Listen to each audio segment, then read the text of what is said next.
If you thought that last June's announcement that Saudi women could finally drive was a first step to freedom, think again. We are Saudi sisters. My name is Maha and my sister Wafa. We are in danger. We need your support. Two Saudi sisters have now taken to Twitter to say they fled to Georgia. They want to claim asylum, fearing they'll be killed if sent back to their family in Saudi Arabia. Fleeing itself is a crime, because in Saudi, women can't travel without the permission of a male guardian. My father and brothers are in Georgia and they are looking for us. We fled abortion from our family because the laws in Saudi Arabia is too weak to protect us. In January, Rahaf Mohammed Al-Qunun made a similar Twitter plea from Bangkok airport. I want asylum. She was eventually welcomed to Canada by the foreign minister. Other Saudi women have managed to get to Europe or the US after escaping abusive families or the danger of imprisonment for activism. Loujain al-Hathloul defied the previous ban on driving and campaigned for women's rights. Last May, she was kidnapped in Dubai and dragged to a Saudi prison. She and other activists were scheduled to appear in court this morning, but the judge postponed the hearing without giving a reason. Today, Time magazine nominated al-Hathloul as one of the 100 most influential people in the world. Her sister Lina addressed a conference of women in New York last week. What are the crimes my sister has allegedly committed? Activism against Saudi Arabia's male guardianship laws, contact with foreign journalists, applying for a job at the United Nations. The Saudis have nominated a woman, Rima bin Sultan, as ambassador to the US, but such tokenism does nothing for campaigners for women's rights imprisoned on spurious charges.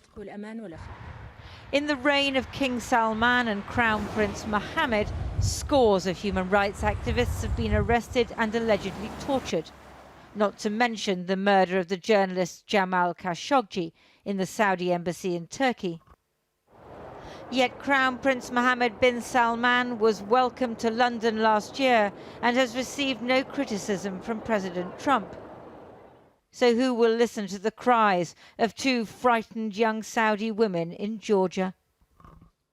Well, now earlier I spoke to Lina al-Hathloul, who you saw there in Lindsey's report, talking about her sister Loujain. I began by asking Lina to explain the charges against that her sister is now facing.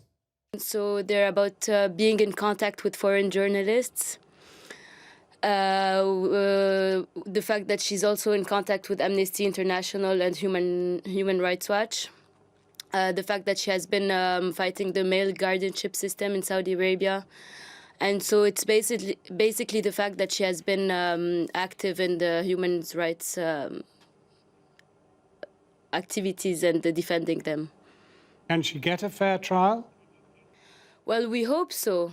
But the thing is that it hasn't been so transparent till now. So the day that they announced that there's going to be a trial, they said it's going to be in the terrorism court.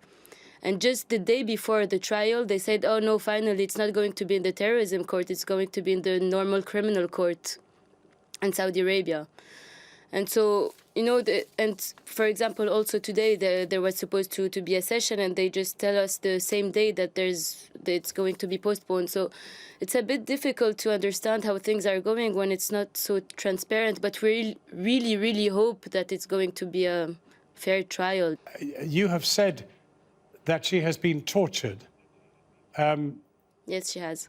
There have been reports that Saud al-Qahtani, who's an advisor to the Crown Prince and was implicated in the murder of Jamal Khashoggi, that he was present during the torture of your sister. Do you know anything about that? Yes, he was present at least in one of the sessions of torture. That's what Loujain, my sister, has said to my parents. And she recognized him, and she told my parents that it was him. And he was actually the one giving all the orders for the torture. And he was the one with all the ideas of the torture.